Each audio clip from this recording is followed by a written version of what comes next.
ఉపాధి కోసం గల్ఫ్ పట్టినటువంటి వ్యక్తులు అనుకోకుండా అక్కడ జరిగినటువంటి ఒక హత్య కేసులో నేరం మోపబడి 18 ఏళ్ళు జైలు జీవితాన్ని అనుభవించారు. అయితే మరో 6-7 సంవత్సరాలు జైలు జీవితం ఉన్నప్పటికీ కూడా ఇక్కడి స్థానిక నేతల అదేవిధంగా ప్రముఖ నేత కారణంగా కూడా వాళ్ళు ప్రమేయం వల్ల కూడా మళ్ళీ అక్కడ జైలు నుంచి బయటకు వచ్చి తిరిగి స్వదేశానికి చేరుకున్నటువంటి పరిస్థితి మనకి ఇక్కడ సిరిసిల్ల జిల్లాలో ఉంది. సిరిసిల్ల జిల్లాలో పెద్దూరు గ్రామానికి చెందినటువంటి మలేశం రవిలు కూడా ఏదైతే ఉపాధి కోసం గల్ఫ్కి వెళ్లారు, అయితే అక్కడ ఒక వాచ్మెన్ హత్య సంబంధించినటువంటి కేసులో నేరం వీరిపై మోపబడ్డది. సో వీరితో పాటుగా ఉమ్మడి కరీంనగర్ చెందినటువంటి మరో 4 కూడా ఇదే కేసులో అక్కడ జైలు జీవితాన్ని అనుభవించారు. అయితే 18 ఏళ్ల పాటు జైల్లో ఉన్నటువంటి వీరి విడుదల కోసం ఇక్కడ అప్పటి మంత్రి ప్రస్తుత సిరిసిల్ల ఎమ్మెల్యే కేటీఆర్ తీవ్ర ప్రయత్నాలు చేయడం జరిగింది. ప్రస్తుతం వాళ్ళు గల్ఫ్ నుంచి ఇక్కడ రావడం, దుబాయ్ నుంచి బయటకు రావడం జరిగింది. ప్రస్తుతం వారి ఇక్కడ చేరడంతో వారి కుటుంబాల్లో ఆనందం నెలకొంది. సో వారి మాటలను తెలుసుకుందాం. అసలు ఈ నేరం వారిపైన ఎందుకు మోపబడ్డది, ఆ తర్వాత జైలు జీవితం అక్కడ ఎలా ఉంది, ఇప్పుడు ఇక్కడికి వచ్చిన తర్వాత వారి ఆనందం ఏంటనే వాళ్ళ మాటలు తెలుసుకుందాం. మీరు చెప్పండి, అసలు ఈ కేసు ఏంటి, అసలు ఆ నేరం మీ మీద ఎందుకు మోపబడింది, అసలు దానికి సంబంధించిన పూర్వపరాలు చెప్పండి. సంబంధించిన కేసులు మాకు ఏం సంబంధం లేదు. ఆ కేసు మేము కావాలని వాళ్ళు పాకిస్తాన్ వాళ్ళు మమ్మల్ని పసంద్ చిన్నారు. వాళ్ళు కంపెనీ వీసాలు ఉన్నాయి, కంపెనీ వాళ్ళకి సపోర్ట్ ఇచ్చింది. మాకు కలివెల్లి మా దగ్గర ఏం లేదు. మేము కలివెల్లి పెట్టి మాకు 10 సంవత్సరాలు ఇచ్చారు. ఫస్ట్ వాళ్ళు లాయర్ని పెట్టుకొని వాళ్ళకు సేమ్ ఇచ్చారు. మాకు 15 సంవత్సరాలు ఎక్స్ట్రా పెంచినారు. అది వేరే గవర్నమెంట్ తరఫున మాకు 20 సంవత్సరాలు సెంటెన్స్ ఇచ్చినారు. మొత్తం 20 సెంటెన్స్ కేటీఆర్ సార్ తరఫున మాకు ఇదంతా తెలిసి KTR sir, Narayana sir, Bhima Reddy, Nagabhushan sir, వీళ్ళందరూ మన ఈ బాలు వీళ్ళందరూ కలిసి మాకు కేసు ముందుకు నడిపించి కేటీఆర్ సార్ ముందుకు వచ్చి మమ్మల్ని తీసుకొచ్చిన ప్రయత్నం చేసారు. బాగా కోచింగ్ చేసినారు. మా అన్న ఉన్నాడు, బాగా కోచింగ్ చేసి ఎవరు పడితే వారికి ఫోన్ చేసి మాట్లాడు అన్ని చేసింది. మా అన్న బాగా నడిపించింది కేసు. వాళ్ళకి ఎవరు పడితే ఫోన్ ఎప్పుడు పడితే అప్పుడు ఫోన్ చేసుకుంటా మాట్లాడి కేసు నడిపించింది. ఓకే, మీరు చెప్పండి, అప్పుడు ఏదైతే 2006 జరిగినటువంటి సంఘటన, ఆ రోజు నేపాల్ చెందినటువంటి వాచ్మెన్ బహదూర్ హత్య జరిగిందో ఆ రోజు అసలు ఏం జరిగింది, అది మీరు అప్పుడు ఎక్కడ ఉండడం జరిగింది, ఓవరాల్ గా ఆ కేసు సంబంధించినటువంటి ఆ రోజు జరిగినటువంటి సంఘటనకు వివరాలు చెప్పండి. సార్ అక్కడ మేము నైట్ డ్యూటీ చేసినాం సార్. అక్కడ నైట్ డ్యూటీ అంటే పాకిస్తాన్ వాళ్ళు అక్కడ పనిచేసే వాళ్ళు కూడా, మేము కూడా అక్కడ పనిచేసే వాళ్ళమే. అక్కడ నాతూరు నైట్ డ్యూటీ అతనిది కూడా, మాది కూడా నైట్ డ్యూటీ సార్. పాకిస్తాన్లో ఒక సైడ్లో మేము ఒక సైడ్లో అంటే కలిసి మిక్స్ చేస్తాం అక్కడ. ఆ మిక్సర్ వాళ్ళ పాకిస్తాన్ వాళ్ళకి ఏం జరిగిందో మాకు తెలియదు సార్. అప్పుడు మాకు హిందీ రాదు సార్, భాష రాదు, తెలుగు తప్ప మాకు ఏం రాదు అక్కడ. అప్పుడు మనకు పోయింది కొత్తగా మన భాష రాక.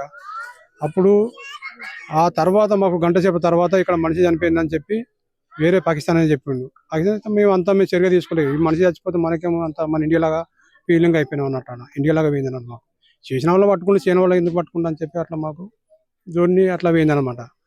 2 రోజుల తర్వాత ఫోన్ చేసి, మీరు లేబర్ పని చేస్తారా, మీరు కూలి పని చేస్తారా అంటే, చేస్తాం సార్, పలానా అడ్డ మీదకి రాని మేము తీసుకుపోతే బండి అంటే, అప్పుడు పోతే అక్కడికి తీసుకుపోయి ఫోన్ చేసి పిలిపించి ఫస్ట్ మా తమ్మిని అరెస్ట్ చేశారు అక్కడ.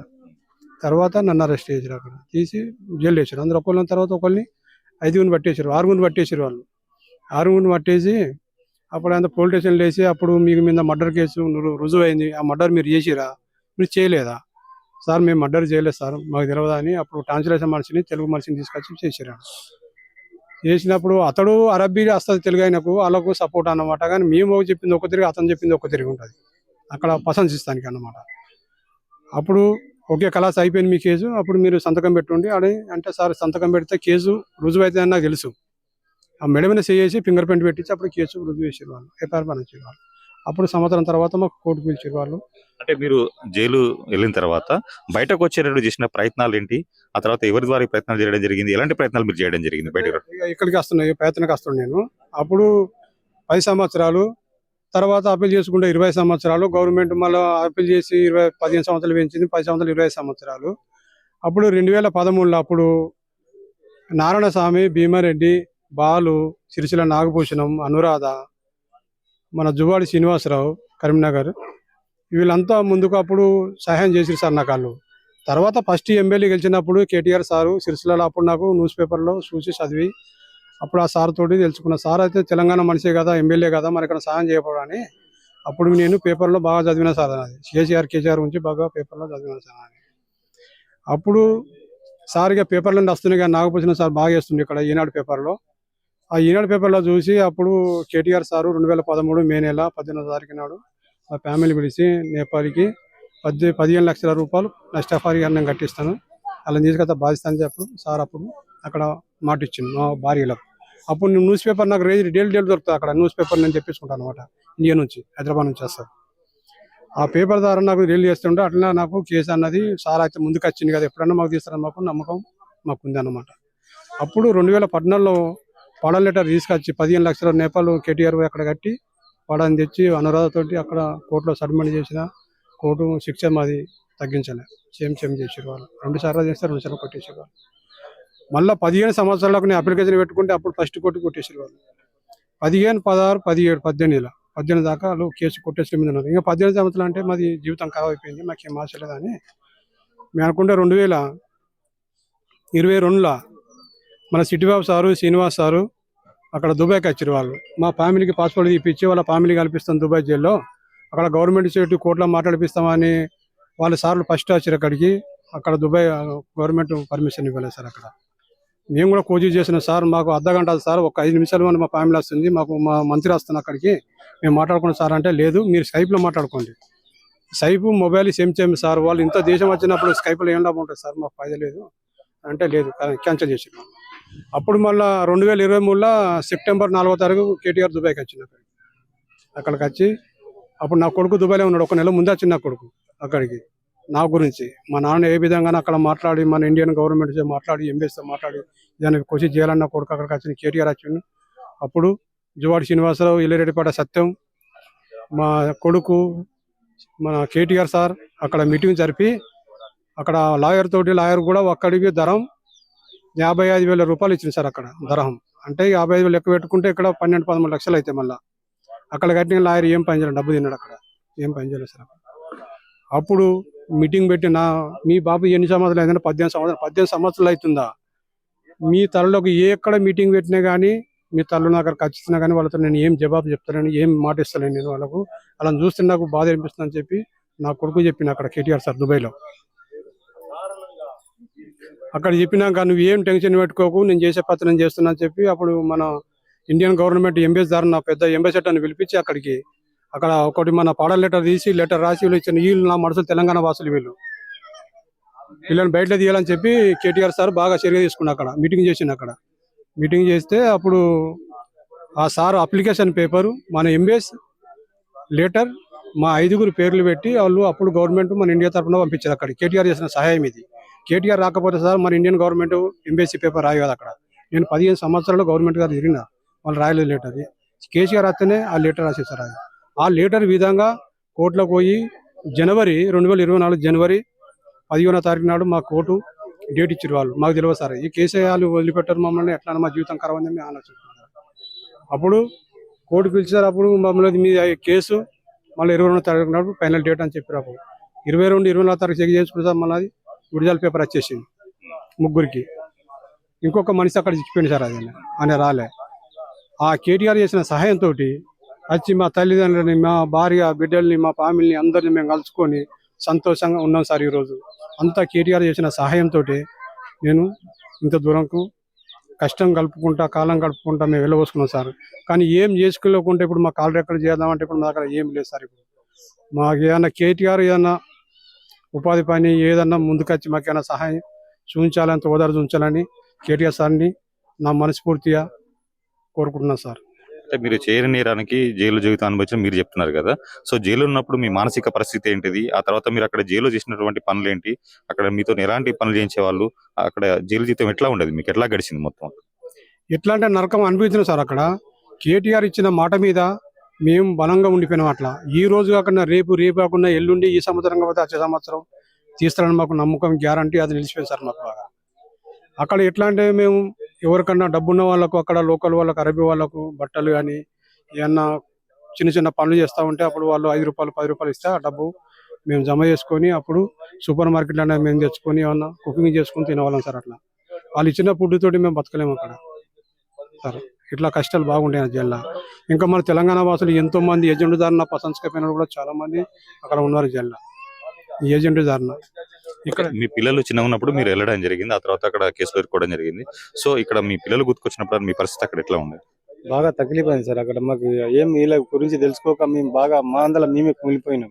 ఏం చెప్పుకోలేక, ఎవరు చెప్పుకోలేక. ఇప్పుడు ఇక్కడ ఫోన్ చేస్తే నెలకోసారి 2 నెలలకోసారి వీళ్ళు బాగున్నాయని చెప్తారు, కానీ ఇలా తక్లీఫ్ మాకు తెలియదు. ఇప్పుడు మేమేం చూడలేము. అది మాకు మా అందరం మేము బాధపడుతున్నాం, మీలేం అనలేక ఎవరిని మేము అడగలేక బాగా కష్టం వేసింది సార్ అక్కడ. ఓకే, ఇది మొత్తానికైతే ఆ జైలు జీవితం 18 ఏళ్ళు జైల్లో ఉండడంతో కూడా ఇక్కడ కుటుంబ సభ్యులకు కూడా తీవ్ర ఆందోళన ఉంది. అసలు అక్కడ ఏం జరుగుతుందో తెలియని పరిస్థితి. అటు తండ్రులు దుర్గంతో కూడా ఇక్కడ పిల్లల్లో కూడా ఒక బాధ అయితే ఉంది. అయితే వారి మాట తెలుసుకుందాం. అంటే మీరు చెప్పండి, అసలు జైల్లో ఉన్నప్పుడు ఇక్కడ మీ పరిస్థితి ఏంది? నాకు 1.5 year ఉన్నప్పుడు డాడీ ఫారెన్ వెళ్ళిండు. నాకు 5th class వరకు డాడీ అసలు జైలు పడ్డాడు అనే విషయం తెలియదు. నాకు 6th class ఊహ తెలిసినప్పటి నుంచి అయితే చాలా బాధపడ్డా. ఇంటర్మీడియట్ సెకండ్ ఇయర్ దాకా చదువుకున్నా. ఇంకా పై చదువులు చదువుకుందామన్నా డాడీ లేడు, అమ్మకు చదివించేంత స్తోమత లేదని అమ్మతోని కూలి పనికి అయినా. ఎక్కడ మీటింగ్లు అయితే అక్కడికి మీటింగ్కి వెళ్ళినా.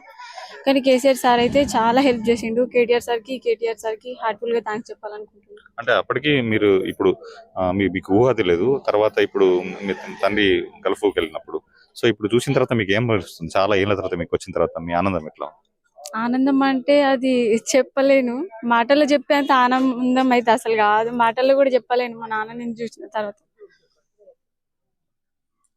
మీరు చెప్పండి అమ్మా, ఏదైతే మీ భర్తలు అక్కడ కేసులో ఇరుకున్న తర్వాత ఇక్కడ మీ పరిస్థితి ఏంది? ఆర్థికంగా ఎట్లా ఇబ్బంది పడ్డారు? ఆ తర్వాత ఇక్కడ మీ పిల్లల బాగోలు చూసుకోవటం ఎలాంటి ఇబ్బంది పడ్డారు మీరు? కూలి పని చేసుకుంటూ వాళ్ళని చదివిస్తున్నాం సార్. సాధిన వాళ్ళని ఏంటంటే పెద్ద వేరు కూలి పని చేసుకుంటూ వాళ్ళు కూడా నాతోటి చదువుకుంటా అని మస్తు కోరుకుందమ్మ, మన దగ్గర డబ్బులు లేవు కదా. నేను కూడా కూలి పనికి వస్తాను. నా 2 బిడ్డలు కూడా నాతో కూలి పనికి వచ్చారు. పెరిగిన కొద్ది పెళ్లిలో ఈడికొచ్చే ఆడపిల్ల ఉంటే ఎట్లా ఉన్నదని అంతే ఏదో ఇక వాళ్ళ నాన్న జైల్లో పడ్డాడు కదా ఎందుకు అని అంటే చేసుకున్నారు సార్.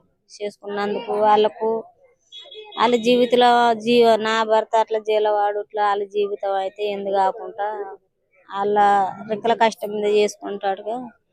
అదే ఇప్పుడు వాళ్ళ తండ్రి అయినప్పుడు పెళ్లి జరిగిన వీళ్ళు ఆ తండ్రి పోయినాక చిన్న పిల్లలు ఇక ఎంత 12 ఏళ్ళు 16 ఏళ్ళు 17 ఏళ్ళు వచ్చినాక పెళ్లి చేసిన సార్. నేనే ముగ్గురు పెళ్లి చేసిన. అమ్మ తండ్రి లేకుండా పెళ్లి చేశారు?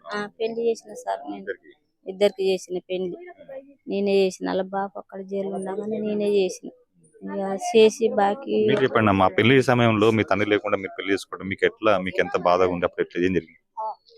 చాలా బాధాకరం. అందరు తండ్రులు కాళ్ళు కడిగి ఇవి అవి చేస్తారు కదా, మాకేం అడగలేడు కాబట్టి ఏం చేయలేడు కాబట్టి ఇక బాగా ఉంది. ఇక అమ్మని బట్టి మా పరిస్థితిని బట్టి మేము 16-17 ఏళ్ళకే చేసుకున్నాం. ఇక మా డాడీ పెళ్లి జరిగేటప్పుడు డాడీ లేదు. మేము చాలా ఏడ్చాము. కానీ ఇక అందరూ తల్లిదండ్రులు కాళ్ళు కడిగి కన్యాదానం చేస్తే అది మేము ముగ్గురం, మా అన్నకు తెలీదు, మా ఇద్దరికి అక్క చెల్లెలకి మాకు కూడా తెలీదు. నాన్న లేని పెళ్లి మాకు చాలా బాధాకరం. కానీ ఇప్పుడు మన డాడీ వచ్చినందుకు చాలా సంతోషంగా ఉంది. కేటీఆర్ దయ వలన మా డాడీని మేము చూడగలిగినాం చాలు. మా పిల్లలు కూడా చాలా హ్యాపీగా ఉన్నారు. థ్యాంక్స్. సో ఇప్పుడు ఫైనల్ గా మీరు ఏం కోరుకుంటున్నారు? సార్ కేటీఆర్ సార్ ఇక మాకు ఏదైనా సాయం చేస్తే మేము ఏదైనా చేసుకొని బతకగలుగుతాం. మా పిల్లలు మేము 18 సంవత్సరాలు మేము ఉన్నాం. మేము ఇప్పుడు ఏం చేయలేని పరిస్థితుల్లో లేము. అది సార్ మాకు ఏదైనా తోదారి చూపిస్తాను, అదే కోరుకుంటున్నాం సార్. ఇది మొత్తానికైతే 18 ఏళ్ళు గల్ఫ్ లో జైలు జీవితం అనుభవించినటువంటి వీళ్ళు ప్రస్తుతం అయితే కుటుంబ సభ్యులను కలుసుకోవడంతో ఆనందంలో ఉన్నారు. అదే విధంగా మున్ముందు కూడా ఇటు ప్రభుత్వం కానీ ఇటు కేటీఆర్ కూడా తమకు ఉపాధి కూడా చూపిస్తే ఇంకా ఆనందంగా ఉంటుందని కూడా తమ అభిప్రాయం వ్యక్తం చేస్తున్నారు. కెమెరామెన్ కిషోర్తో రామకృష్ణ, ఐటీ న్యూస్, సిరిసిల్ల నుంచి.